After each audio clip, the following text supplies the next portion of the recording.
a legend was born. They're down 13 points with 3 minutes to go. This is where a legend was born. Drives in on Kaylee Heckle, passes it in. There's a miss, then she goes and one. Realistically, should have got the assist there. Comes across, down 6, fading right, boom. 3-point game, 49 seconds to go. 23 seconds left. Down by 2.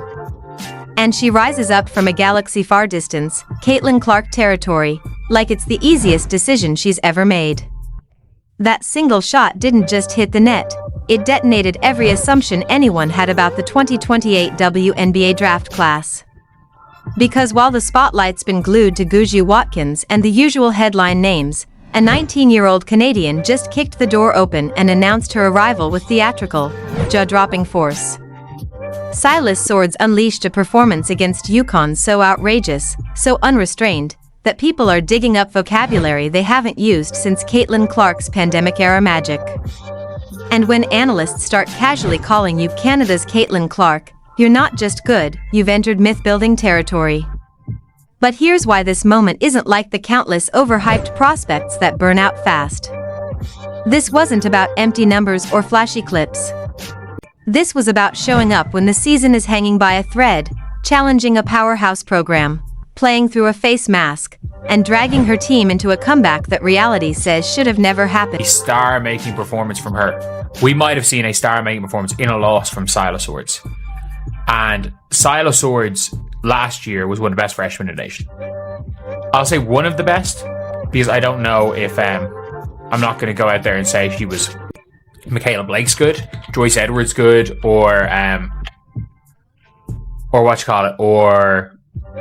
Sarah Strong good.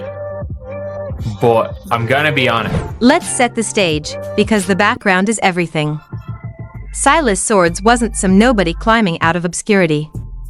Last season, she was already one of the most dangerous freshmen in the country. Not Michaela Blake's level dominant, not on Joyce Edwards' tier, and nowhere near the orbit of Juju Watkins or Sarah Strong. But she was undeniably gifted, a quiet storm on a Michigan squad that opened her career against South Carolina, where she casually dropped 26 points like it was a warm-up. Still, she lived in that second circle of elite freshmen, respected but not feared. Fast forward to this season, and something feels different. Michigan gets punched in the mouth early, down 17, then 20, against UConn. Against UConn. That's the kind of hole you don't climb out of. That's the moment most players break. But Swords must have skipped that chapter. Her first made shot? A masked, effortless pull-up 3. No hesitation. No nerves. Just a quiet warning that she was about to rewrite the entire script. Went in the Big Ten tournament last year.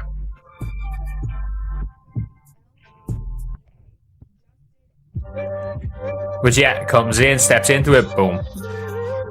And she's just very unorthodox with how she scores in general. When she's not shooting the 3, she's just unorthodox. But again, their comeback, a lot of it was off the back of Silas Swords. Now pay attention to this next stretch, because this is the exact moment where ordinary players disappear, and legends get born. Michigan is drowning, down 13 with 3 minutes left. Swords attacks Kay Hackle, threads a pass inside, the shot rims out, and something in her snaps.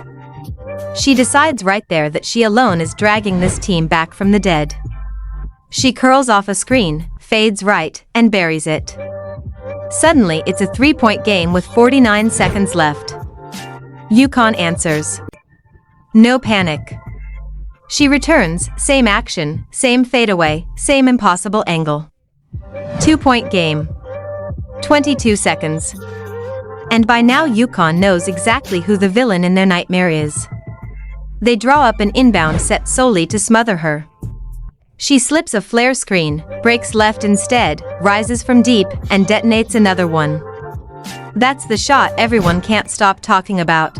The moment that sent people diving back into Caitlin Clark's COVID year footage just to make sense of what they witnessed. Sports Only calling her the Canadian Caitlin Clark. Calling her the Canadian Caitlin Clark. Like, that's all people are talking about. Silas Swords pulled up like Caitlin Clark. Really hate Michigan, didn't be UConn. AZ Foot's a great player. AZ Foot's really fucking good. Lisa Bluer said Michigan women's basketball team gave Caitlin Clark a gift following the game. They all wrote to Caitlin signed. obviously it's after the game. But it reminds me of this game here. Like, I don't really care. Like, she was unbelievable. But it just reminds me of this, where they're down 12, whatever, 6 minutes to go. And Caitlin Clark just goes, bang. Let me just pull. Maybe what Silas Swords did was not from quite as deep. Maybe it's not from... Because this is the first time I remember being like, holy shit, who is this Caitlin Clark? Let me pull you back to Caitlin Clark's infamous Michigan game, because the similarities are almost eerie. Iowa was down to 6 bodies because of COVID restrictions. 6. They're trailing by 12 with 6 minutes left, and then Clark just detonates. She starts firing from distances that should require government clearance. Both masterpieces came in losses doesn't dull the shine. These are the games that carve out future superstars. And here's the part that should send a chill through the rest of women's college basketball. Swords is already one of Canada's top national players. She was literally on the Olympic roster while still in high school. She barely played, sure, but the selection alone tells you her trajectory. If you ask who Canada's top scorer will be in 2 years, the most honest answer is probably Silas Swords. Actually be the closest thing we've seen to it. And she could be, like, if there's anyone that's going to be the next Caitlin Clark, they have to be good. So your Kiyomi McMillers of the world aren't really these microwave scorers. And Silas Swords has already been really good for the Canadian national team. She's been a really good player for the senior Canada national team. She's already one of their best players. She's probably, if you're asking me who's the best scorer on the Canadian national team, it's going to be, like, very soon it's going to be Silas Swords. She was on the Olympic team, didn't play much. Obviously, she was a high school student. But, like, she is... Now let's talk about what this explosion means for the 2028 draft class, because this is where things go from interesting to downright chaotic. Everyone remembers how legendary the 2024 class was. Caitlin Clark, Angel Reese, Cameron Brink, a group people were calling once in a generation. But look at the monsters lining up for 2028. Silas Swords is doing this, with range, swagger, chaos, and charm. South Carolina racks up titles, sure, but their identity is defense and discipline, great basketball, not viral basketball. Michigan, though? Michigan with Swords and Olivia Olson, that might be the most binge-worthy, electrifying, impossible-to-ignore team in women's college hoops this entire season. Really liked watching last year. I really liked watching that Notre Dame team because it was stacked. And this year it doesn't feel like anyone's stacked. It feels like UConn have taken a step back, but they're still better. Like, it feels like they're worse than last year, but they're still better, if you get me. So, or they're still, better in comparison. I just don't feel like there's a Juju, Kiki Riafen, Kaylee Heckle, Avery Howell, Rhea Marshall team just sitting there. Like, I think Iowa losing Lucy Olson's huge, but yeah, Iowa might make the Elite Eight this year. They might fuck about make the Elite Eight. So yeah, it's